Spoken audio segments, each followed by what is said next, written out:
Okay, so in this I'm going to make this a little shorter because I want to start showing that sometimes when you're creating harmonic sequences, you start thinking more in terms of moves than you do what key I'm in or what move this is in what key. So for instance, we're deal with a minor chord that moves up a half step. You could call it the Phrygian 1 to 2 move. I don't care. It doesn't matter. And this is very common, but it may only temporarily happen. You could even think in terms of deceptive cadence in minor form. But here's what we're going to do. 1, 3, 6, and then move up a half step.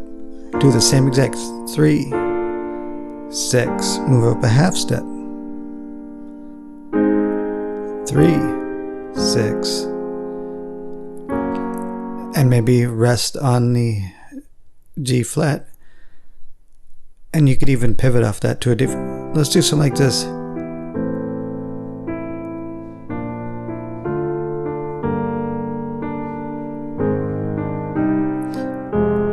Let's break out of it and then repeat again.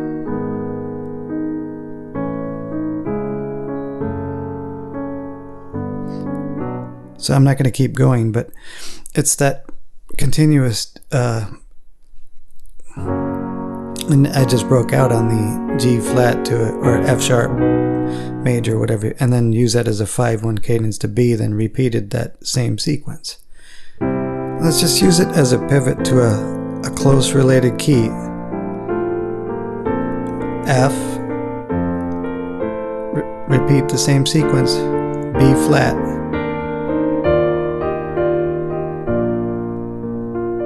Now breaking out. Okay, so every time I'm landing on the 6th chord, I'm treating that as, in my mind, as like the Phrygian 1, 2. So let's actually do that, just that. Treating that as a Phrygian 1, 2. And that's the way I'm thinking, is like a Phrygian 1, 2. And then break out. Okay. We're concentrated on this move completely in this whole video. So it's a tiny move. Do something really mellow like this. Just real mellow and simple. It almost sounds like an ending.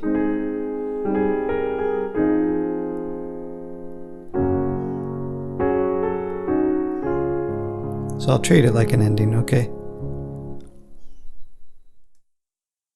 So let's extend this sequence. Use something we've used before. Go something like this.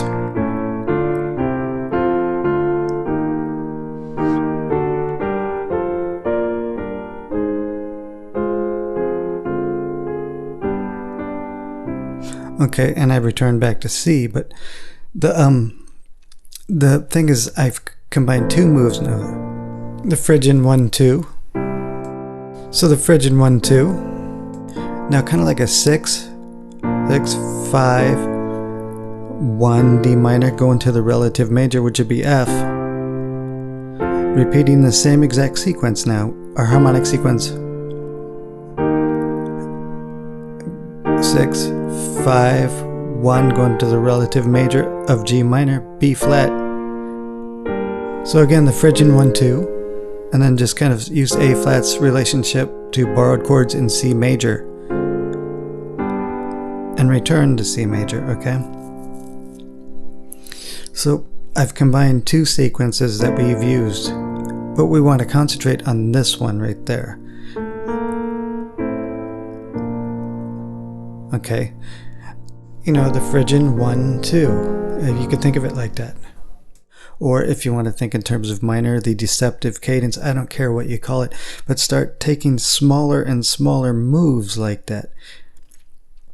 And you'll find that in just normal regular modulation, not even harmonic sequences, you'll find yourself using these teeny tiny moves that you've memorized like that. And I don't really care what you label it, because sometimes you just have to stop calling something in particular. I just call it the Phrygian 1, 2, because that's, you know, that's an easy way to label it. or deceptive cadence in minor, but that's a little bit off for me, because usually the deceptive cadence in the classical form would have the raised third 5, then do the 6. So not usually the minor 5 to the 6. So that's a little bit more rare in the deceptive cadence category. So I call it the Phrygian 1-2. Okay, but whatever way you prefer to look at it, start seeing the small moves without necessarily labeling them. That's the whole point of this.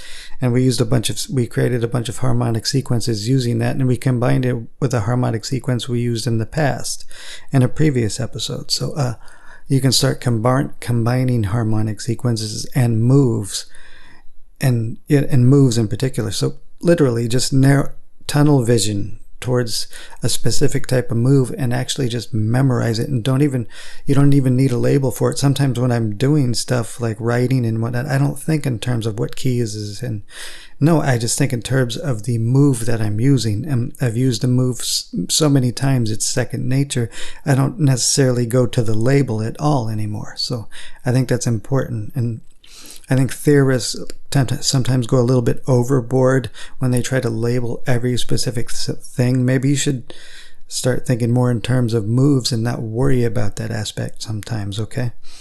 I mean, you could give it, but I have given it a name in case we want to name it. We'll just say Phrygian 1-2.